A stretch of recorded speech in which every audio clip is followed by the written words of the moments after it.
BJP के IT cell से एक ट्वीट जारी होता है कि मिल्कीपुर में समाजवादी यूट्यूबर के रूप में कार्यकर्ता क्षेत्र में काम कर रहे हैं। देखिए, प्रशासन ये सच है कि पूरी तरह से जो डिजिटल मीडिया था ना, उससे भयभीत है। हम जनता के साथ खड़े थे भाई।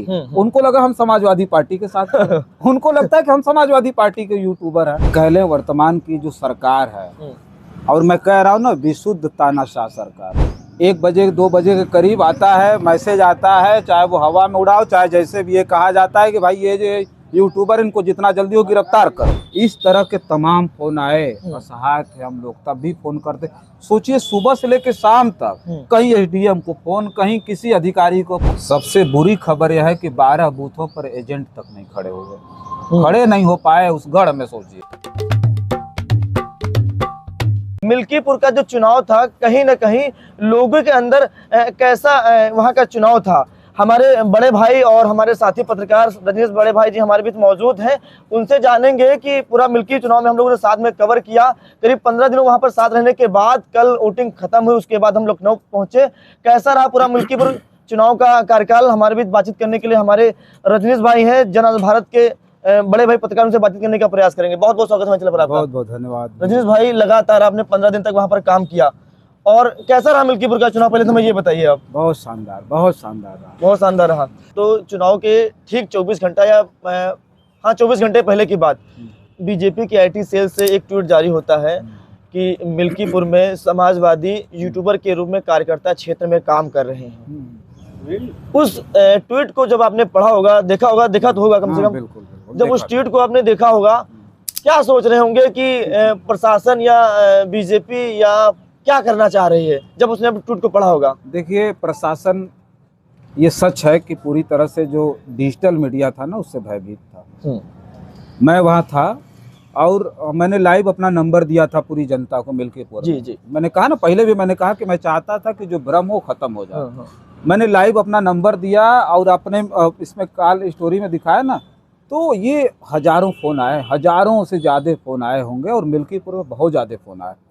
तो उसमें जो है हमने बोला था, तमाम जो यहाँ से डिजिटल मीडिया के लोग गए थे, वो हम जनता के साथ खड़े थे भाई। उनको लगा हम समाजवादी पार्टी के साथ उनको लगता है कि हम समाजवादी पार्टी के यूट्यूबर हैं। तो ये वो बिल्कुल ये गलत सोच रहे हैं। कहीं भी दिखा दें कि हमने कहीं बैनर पोस्टर वो किया, हमने किया वहाँ, जितना कवर किया आपने किया। हम लोग 2 चक्का गाड़ी से घूम कर रहे थे। किसी पार्टी के अगर यूट्यूबर होते ना, तो अपनी गाड़ी से चलते। पार्टी बहुत बड़ी है, कई बार मिनिस्टर रहे, अखिलेश यादव जी भी मुख्यमंत्री रहे, तो यहाँ से गाड़ी मिलती, लग्जरी गाड़ी में हम लोग घूमते। लेकिन 2 चक्का से घूम करके हम लोग कर रहे थे। और एक चीज ये भी बता दें, वहाँ मैं 15 दिन से ज्यादा रहा हूँ। 13 तारीख को मैं गया और 5 तारीख तक वही था। अच्छा, एक सवाल, नहीं, सुन लीजिए, पहले बात पूरी कर लेना। जी बोलिए। तो अब जो है, कोई दिखा दे और कोई जाकर के पता कर ले। वहाँ के सांसद है ना अवधेश प्रसाद जी, उनके बेटे अजीत प्रसाद लड़ रहे थे। न हमको अवधेश प्रसाद जी पहचानते होंगे, न अजीत प्रसाद जी पहचानते होंगे। मतलब विशेष रूप से, मतलब डिजिटल मीडिया हो, मतलब विशेष रूप से यूट्यूबर पर ही क्यों अंकुश लगाया जा रहा था? ये यूट्यूबर्स जो है ना, वो भारतीय जनता पार्टी या कह लें वर्तमान की जो सरकार है, और मैं कह रहा हूँ ना, विशुद्ध तानाशाह सरकार। हमने देखा भाई, जब 1 बजे 2 बजे के करीब आता है, मैसेज आता है, चाहे वो हवा में उड़ाओ, चाहे जैसे भी ये कहा जाता है कि भाई ये जो यूट्यूबर, इनको जितना जल्दी हो गिरफ्तार करो। 1 बजे जी, सुबह भोर से हम लोग बूथ टू बूथ घूम रहे थे। फोन आ रहा था, यहाँ जाना वहाँ जाना, हम लोग घूम रहे थे 1 बजे तक। कहीं भी लगा कि नहीं बूथ लूटा जा रहा है, ये हो रहा है। 1 बजे के बाद आप यकीन करिए, जब फोन आना शुरू हुआ ना, ये वो आदेश हुआ, ये हुआ भाई हम सजग हो। क्या मतलब, हम जो है अपना काम करें तो उठा के ले जाके बैठाएंगे ये कि मोबाइल दीजिए, कैमरा दीजिए, है करिए, वो करिए, सब होता है ना। 1 बजे के बाद जितने लोगों का बूथ से फोन आया, कोई रो रहा था। हमारे में पूरी भाई वो है कॉल हिस्टोरी है, रो रहा है भैया यहाँ 10 लोग घुसे हुए हैं, वहाँ 20 लोग वोट मार रहे हैं, यहाँ 30 लोग वोट मार रहे हैं, यहाँ स्याही लगाने वाला वोट मार रहा है, पीठासीन अधिकारी वोट मार रहा है, यहाँ जो है फलाना साहब जाके वोट मरवा रहे हैं। इस तरह के तमाम फोन आए, असहाय थे हम लोग, तब भी फोन करते। सोचिए, सुबह से लेकर शाम तक कहीं एसडीएम को फोन, कहीं किसी अधिकारी को फोन, अरे सर यहाँ ये हो रहा है, अरे सर ये, मतलब असहाय थे।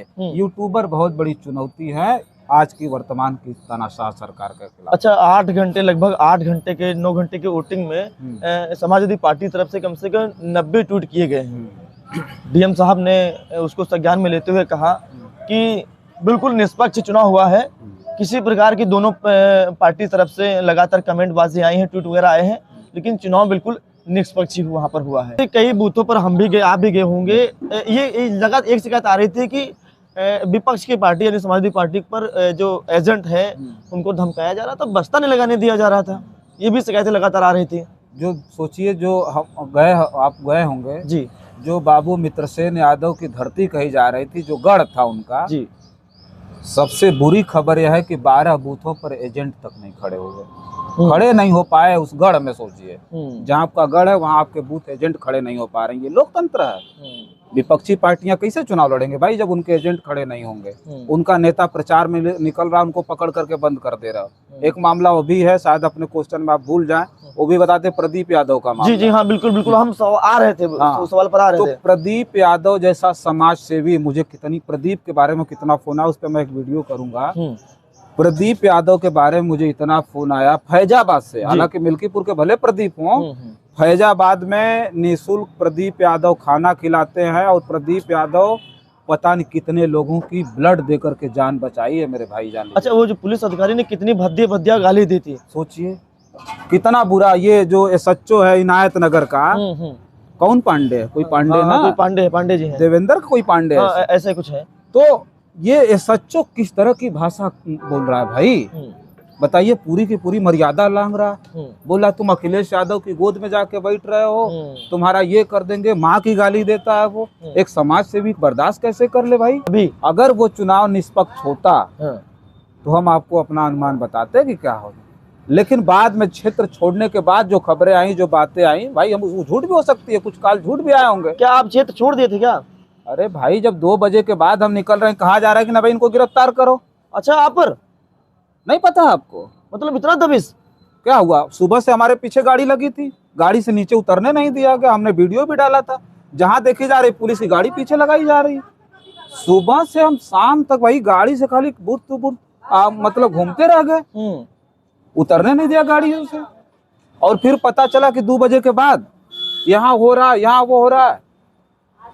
क्या चाहते थे? वो चाहते थे कि हम वो छोड़े, जो है बॉर्डर छोड़े। फिर भी मिल्कीपुर हमने 5 बजे के बाद छोड़ा। बुरी स्थिति थी भाई, बुरी स्थिति थी। और लगातार हम सब मतलब निर्वाचन आयोग को ये कहते रह गए कि भाई संज्ञान लीजिए, संज्ञान लीजिए, दिक्कत हो रही है। 12 बजे रात में उतर करके हम लोगों ने आखिरी समय तक रिपोर्टिंग की, बताने का प्रयास किया कि कम से कम जगह ये जो चुनाव आयोग है, लेकिन कोई जगह नहीं। और बात तक आज देखिए जितनी किरकिरी हो रही है, यकीन मानिए ये लोकतंत्र नहीं है भाई साहब।